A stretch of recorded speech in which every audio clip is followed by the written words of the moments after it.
Assalamualaikum warahmatullahi wabarakatuh. Nama saya Siti Hajah binti Muhammad Laspuddin, nombor metrik A176213. Jadi hari ini saya akan membentangkan mengenai kertas kerja saya yang bertajuk penggunaan kaedah-kaedah fiqh dalam fatwa-fatwa solat berkaitan pandemik oleh Jawatan Kuasa Fatwa Kebangsaan bagi hal ehwal agama Islam Malaysia.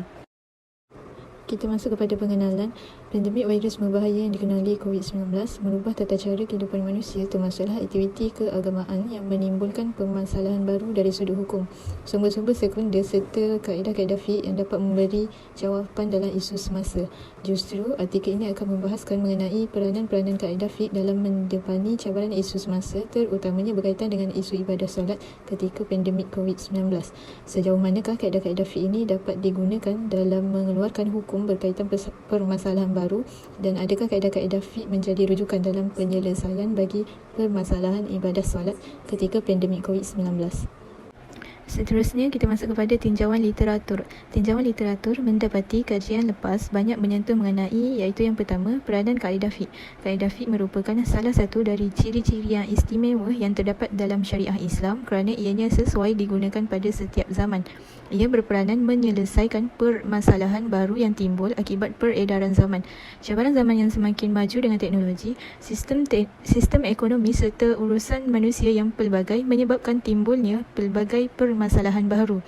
Kaedah fiqh berperanan penting dalam menangani isu-isu kontemporari yang selaras dengan perkembangan kemajuan teknologi dan sains pada era globalisasi ini. Yang kedua, iaitu aplikasi kaedah fiqh dalam mengeluarkan hukum. Para ulama telah menyenaraikan pelbagai kaedah-kaedah fiqh yang boleh menjadi panduan untuk umat berdasarkan kepada panduan serta rujukan terhadap dalil-dalil daripada Al-Quran dan As-Sunnah bagi mendepani cabaran semasa dan juga masa hadapan. Terdapat pelbagai kaedah fiqh yang merangkumi segala bidang dan juga aspek hukum. Rumusan-rumusan bagi kaedah tersebut merupakan hasil dari perbahasan demi perbahasan yang dilakukan oleh para fuqaha besar yang mempunyai autoriti dan keahlian dalam bidang takhrij dan tarjih dengan cara mengistimbatkan kaedah-kaedah tersebut berdasarkan penyelidikan dan penelitian terhadap sumber-sumber syariah, ilat hukum, prinsip-prinsip usul fiqh dan dari pemikiran mereka sendiri. Seterusnya, aplikasi kaedah fiqh dalam fatwa. Proses pengeluaran fatwa termasuk di dalamnya prinsip-prinsip bagi kaedah fiqh yang digunakan dalam suatu fatwa sebagai sokongan hujah, terutamanya berkaitan masalah hukum yang melibatkan isu ad-darurah, al-hajah dan al-maslahah. Fatwa yang dikeluarkan secara cermat, teliti serta memiliki ciri wasatiyah, menyantuni kepelbagaian kelompok masyarakat dan mengambil kira maqasid syariah. Ia akan berkemampuan menjadi salah satu cara dalam mencegah penularan virus COVID-19. Dalam isu semasa berkenaan pandemik COVID-19, Jawatan Kuasa Fatwa Kebangsaan juga telah memainkan peranan penting dalam memutuskan fatwa hal ehwal agama berkenaan isu-isu semasa yang timbul, termasuk bagi mengekang penularan wabak COVID-19 di Malaysia. Namun kajian lepas menyatakan penerimaan masyarakat agak tidak baik berkenaan fatwa ibadah solat yang dikeluarkan pada musim pandemik COVID-19. Dari tinjauan literatur didapati 3 permasalahan, iaitu yang pertama, kaedah fiqh dibuat berdasarkan pengalaman yang mana ianya berubah mengikut uruf. Oleh itu menjadi persoalan sejauh manakah kaedah fiqh ini berperanan dalam menentukan sesuatu hukum.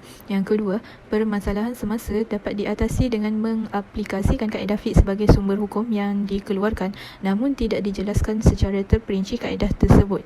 Yang ketiga, iaitu fatwa memainkan peranan penting dalam mengekang penularan COVID-19, namun menjadi isu dalam kalangan masyarakat bagi melaksanakannya. Menjadi persoalan, adakah fatwa tersebut menjadikan kaedah fiqh sebagai rujukan dalam pengeluarannya.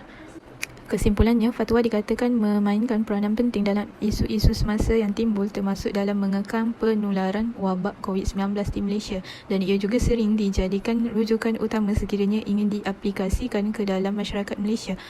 Namun dalam isu ibadat solat ketika pandemik, isu ini menjadi perbalahan dalam kalangan masyarakat disebabkan perubahan aktiviti ibadah solat yang tidak sebagaimana kebiasaan. Bagi tidak menimbulkan kekeliruan kepada masyarakat, maka kajian yang lebih terperinci perlu dilakukan bagi melihat adakah fatwa yang dikeluarkan merujuk serta menepati kaedah-kaedah fiqh yang bertujuan menjaga kemaslahatan umat. Sekian saja pembentangan dari saya. Assalamualaikum warahmatullahi wabarakatuh.